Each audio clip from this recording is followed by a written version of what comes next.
Okay, everybody. I've had a lot of comments from people. I don't know exactly what people expect when they visit an upholstery shop, but I know that mine isn't what people expect, and that appears to be a good thing. So we're going to give you a tour, show you around, get you familiar with the shop.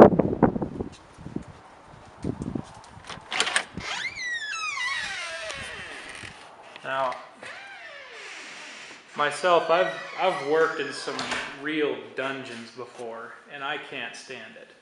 So, as you can see, this is a two-car garage. It's my in-laws' garage, actually, for the time being. But we've brightened it up with some paint and some nice lights and everything like that. Try to keep it nice to work in. Like I said, it's no fun working in a dark, cold, colorless place. So anyway, let's just have a quick look around. Um, Over here against the wall, you'll see some fabric samples that we got in last week. We've been waiting a while for those. Beneath that is our daughter's tricycle. She likes to come out here in the shop and ride it around, and she keeps me company that way. Next is some projects I'm in the middle of.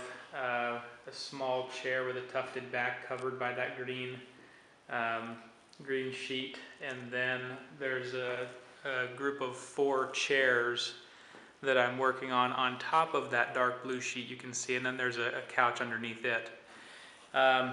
Over in the corner, let's go over toward the corner a little bit.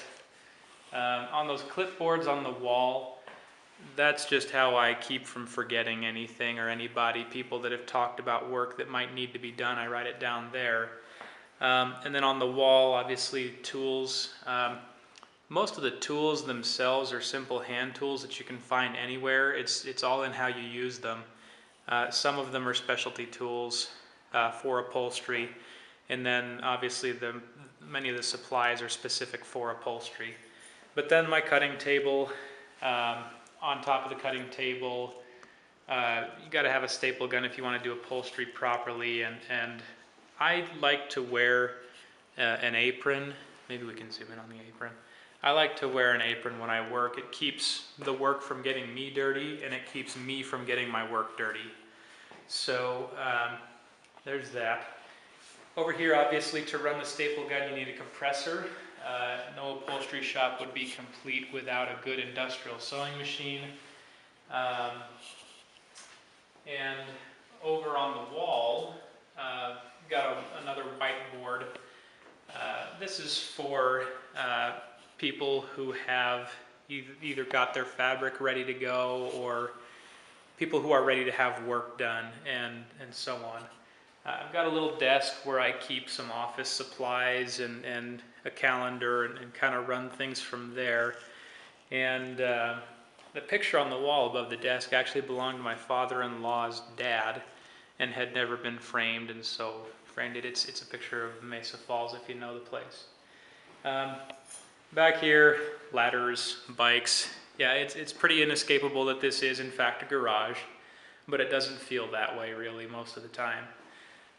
Over in this direction, some chairs that I'm working on still, just making sure that they're in tip-top shape before we let them go.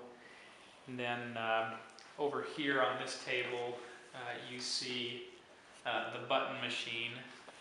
It makes the buttons that we use in the upholstery shop, and that table is where we do all the spraying and the gluing and everything like that, painting for refinish work or custom build stuff.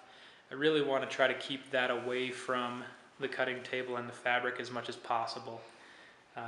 The next table over, we've got a stereo, and we've gone ahead and framed the paperwork that we got back from the state and the IRS and everything like that, in case anybody has questions about our credentials.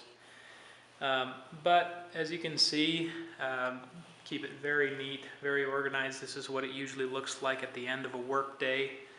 And this is what, if you're wondering what my shop's like and whether or not you'd feel comfortable here, hopefully you would. Feel free to visit anytime.